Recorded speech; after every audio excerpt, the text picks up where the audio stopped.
ಅಧಿಕಾರ ಶಾಶ್ವತ ಅಲ್ಲ, ರಾಜಕೀಯ ಅಪ್ಪನ ಆಸ್ತಿನ ಅನ್ನುವಂತಹ ಮಾತನ್ನ ಮುಖ್ಯಮಂತ್ರಿ ಸಿದ್ದರಾಮಯ್ಯನವರು ನಿನ್ನೆ ಹೇಳಿದ್ರು. ಈ ಮಾತು ಈಗ ಸಾಕಷ್ಟು ಚರ್ಚೆಗೆ ಕಾರಣ ಆಗಿದೆ. 30 ತಿಂಗಳ ನಂತರ ಮುಖ್ಯಮಂತ್ರಿಗಳು ಅಧಿಕಾರವನ್ನ ಬಿಡಬಹುದು ಅಂತ ಹೇಳಿ ಜಾರಕಿಹೊಳಿ ಹೇಳಿದ್ದಾರೆ. ಅಧಿಕಾರ ಶಾಶ್ವತ ಅಲ್ಲ ಅನ್ನುವಂತಹ ಸಿಎಂ ಹೇಳಿಕೆಯ ಬೆನ್ನಲ್ಲೇ ಸತೀಶ್ ಜಾರಕಿಹೊಳಿ ಆಡಿರುವಂತಹ ಅಚ್ಚರಿಯ ಮಾತಿದು. ಸಿಎಂ ಮಾತಾಡಿದ್ದು ಸರಿ ಇದೆ, ಯಾರಿಗೂ ಅಧಿಕಾರ ಶಾಶ್ವತ ಅಲ್ಲ, 30 ತಿಂಗಳ ನಂತರ ಅಥವಾ ಅದಕ್ಕೂ ಮೊದಲು ಅಧಿಕಾರವನ್ನ ಬಿಡಬಹುದು. ಸಿಎಂ ಅಧಿಕಾರ ಬಿಡೋ ಮಾತಾಡಿದ್ರ ಅನ್ನುವಂಥ ಪ್ರಶ್ನೆಗೆ ಜಾರಕಿಹೊಳಿ ಅವರು ನೀಡಿರುವಂತ ಉತ್ತರ ಇದು. 10 ಬಾರಿ ಸಿಎಂ ಆದ್ರೂ ಯಾವತ್ತಾದ್ರೂ ಒಂದಿನ ಅಧಿಕಾರವನ್ನ ಬಿಡಲೇಬೇಕು.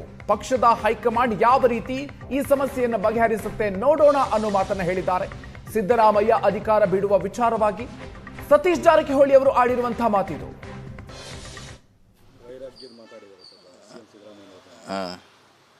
ಅಧಿಕಾರ ಶಾಶ್ವತ ಅಲ್ಲ, ಅದು ಕರೆಕ್ಟ್. ಅದು ಒಂದೇ ಪಕ್ಷದಲ್ಲಿದ್ದೀವಿ, ಒಂದೇ ದಾರಿಲಿ ಹೋಗುತ್ನಾಗ ಇದೆಲ್ಲ ಸ್ವಾಭಾವಿಕ. ಯಾರಿಗೂ ಶಾಶ್ವತ ಅಲ್ಲಲ್ಲ. ಅಲ್ಲ, ಮಾನಸಿಕವಾಗಿ ಅಂತ ಹೇಳೋಕ್ಕಾಗಲ್ಲ. 30 ತಿಂಗಳ ನಂತರ ಬಿಡ್ಬೋದು, ಮೊದಲನ್ನು ಬಿಡ್ಬೋದು. ಮಾನಸಿಕ ಅಂತ ಹೇಳೋಕ್ಕೆ ಆಗೋಲ್ಲ. ಬಿಡೋದಂತಿ ಪಕ್ಕ ಯಾವಾಗಾರು ಒಂದು ಬಿಡಲೇಬೇಕು. 30 ತಿಂಗಳ ನಂತರ ಬಿಡಬೇಕು. ಹಾಗೇನು ಇನ್ನೊಂದು ಸರಿ ಯಾರು ಬಿಡಲೇಬೇಕು, ಯಾವಾರು ಬಿಡಲೇಬೇಕು, ಅದೇನು ಪ್ರಶ್ನೆ ಇಲ್ಲ. ಈ ಅವಧಿಗೂ ಬಿಡ್ಬೋದು. ಅದೇನೆಲ್ಲ ಇದ್ರೆ ಹೈಕಮಾಂಡ್ ಮೇಲೆ ಅವಲಂಬನೆ ಅಷ್ಟೇ. ಇಲ್ಲ, ಅದೇನು ಯಾವುದು ಗೊತ್ತಿಲ್ಲ, ನಮಗೆ ಕೇಳಿಲ್ಲ, ನನಗೆ ಮಾಹಿತಿ ಸಿಗ. ಹಾಂ, ಹೇಳಿ.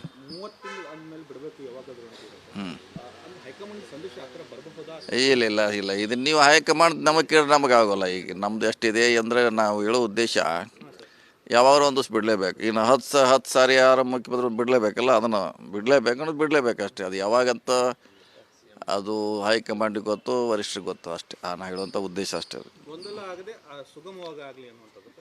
ಇಲ್ಲ, ಅದು ನೋಡೋಣ, ಅದು ಯಾವ ರೀತಿ ಬಗೆಹರಿಸ್ತಾರೆ, ಏನು ಮಾಡ್ತಾರೆ ನಮ್ಗೆ ಗೊತ್ತಿಲ್ಲ. ಪಕ್ಷದಲ್ಲಿ ಒಳ್ಳೆಯ ವಾತಾವರಣ ಇರಬೇಕು ಅನ್ನೋದು ಬಯಸ್ತಾರೆ ಎಲ್ಲ ಕಾರ್ಯಕರ್ತರು, ಶಾಸಕರು. ಸೊ ನೋಡೋಣ ಅಷ್ಟೇ.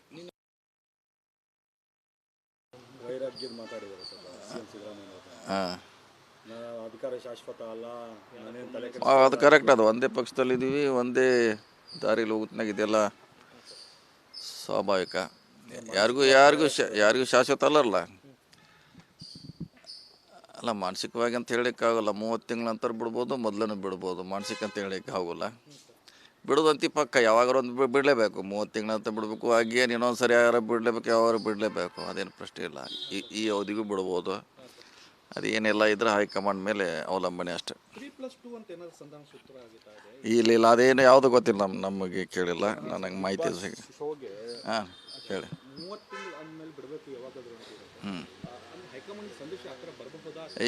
ಇಲ್ಲ, ಇದನ್ನು ನೀವು ಹೈಕಮಾಂಡ್ ನಮಗೆ ಕೇಳಿ ನಮಗೆ ಆಗೋಲ್ಲ. ಈಗ ನಮ್ದು ಎಷ್ಟಿದೆ ಅಂದರೆ ನಾವು ಹೇಳೋ ಉದ್ದೇಶ ಯಾವಾಗಲೂ ಒಂದು ಬಿಡಲೇಬೇಕು. ಇನ್ನು 10 ಸಾರಿ ಯಾರು ಮುಖ್ಯಮಂತ್ರಿ ಬಿಡಲೇಬೇಕಲ್ಲ, ಅದನ್ನು ಬಿಡಲೇಬೇಕು ಅಷ್ಟೇ. ಅದು ಯಾವಾಗಂತ ಅದು ಹೈಕಮಾಂಡಿಗೆ ಗೊತ್ತು, ವರಿಷ್ಠರಿಗೆ ಗೊತ್ತು ಅಷ್ಟೇ. ನಾನು ಹೇಳುವಂಥ ಉದ್ದೇಶ ಅಷ್ಟೇ. ಇಲ್ಲ, ಅದು ನೋಡೋಣ, ಅದು ಯಾವ ರೀತಿ ಬಗೆಹರಿಸ್ತಾರೆ, ಏನು ಮಾಡ್ತಾರೆ ನಮ್ಗೆ ಗೊತ್ತಿಲ್ಲ. ಪಕ್ಷದಲ್ಲಿ ಒಳ್ಳೆಯ ವಾತಾವರಣ ಇರಬೇಕು ಅನ್ನೋದು ಬಯಸ್ತಾರೆ ಎಲ್ಲ ಕಾರ್ಯಕರ್ತರು, ಶಾಸಕರು. ಸೊ ನೋಡೋಣ ಅಷ್ಟೇ.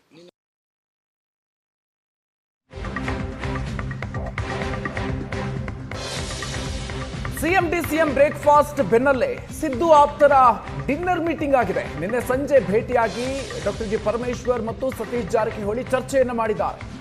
20 ನಿಮಿಷಗಳ ಕಾಲ ಕಾಂಗ್ರೆಸ್ನಲ್ಲಿ ನಡೀತಾ ಇರುವಂತಹ ಬೆಳವಣಿಗೆಗಳ ಬಗ್ಗೆ ಈ ನಾಯಕರು ಚರ್ಚೆ ಮಾಡಿದ್ರು. ನಿನ್ನೆ ಬೆಂಗಳೂರಿನ ಬಂಡಿ ಮಾಕಾಳಮ್ಮ ದೇವಸ್ಥಾನಕ್ಕೂ ಕೂಡ ಸಚಿವರು ಭೇಟಿ ಕೊಟ್ಟಿದ್ದಾರೆ. ಮತ್ತೊಂದು ಕಡೆ ಸಚಿವ ಕೃಷ್ಣ ಬೈರೇಗೌಡ, ಶಾಸಕ ರಿಜ್ವಾನ್ ಅರ್ಷದ್ ಅವರು ಕೂಡ ಸಭೆ ಮಾಡಿದ್ರು. ಸಿಎಂ ಡಿಸಿಎಂ ಬ್ರೇಕ್ಫಾಸ್ಟ್ ನಂತರ ಕಾಂಗ್ರೆಸ್ನಲ್ಲಿ ಸಾಕಷ್ಟು ಚಟುವಟಿಕೆಗಳು, ಪಾಲಿಟಿಕ್ಸ್ ಗರಿಗೆದರಿದೆ.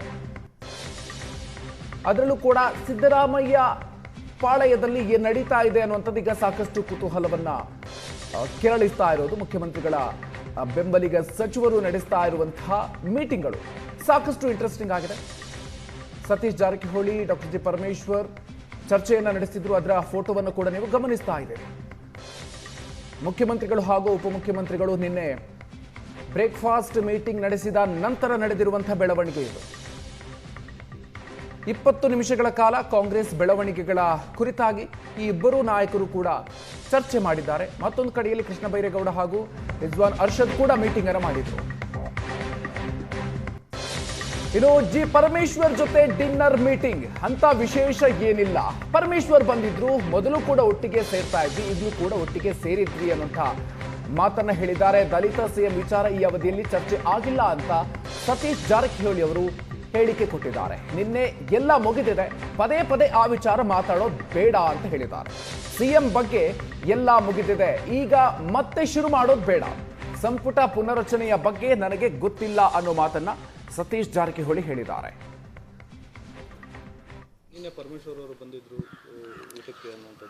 ಕೊಡಿದ್ದೀವಿ, ಕೊಡ್ತಾನೆ ಹೇಳಿದ್ಲ, ಮುಂಚೆನೂ ಕೊಡ್ತಾ ಇದೀವಿ, ಇವತ್ತು ಕೊಡ್ತೀವಿ, ನಾಳೆ ಇದ್ದೆ ಕೂಡ ಕೊಡ್ತೀವಿ, ಅದಕ್ಕೇನು ಪ್ರಶ್ನೆ ಇಲ್ಲ, ಇರ್ತೀವಿ, ಜೊತೆಯಲ್ಲಿ ಇರ್ತೀವಿ.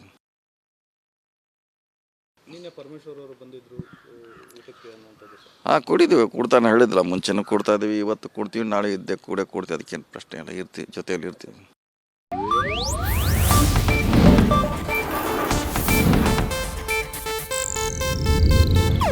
ಇದು ಏಷ್ಯಾನೆಟ್ ನ್ಯೂಸ್ ನೆಟ್ವರ್ಕ್ ಪ್ರಸ್ತುತಿ.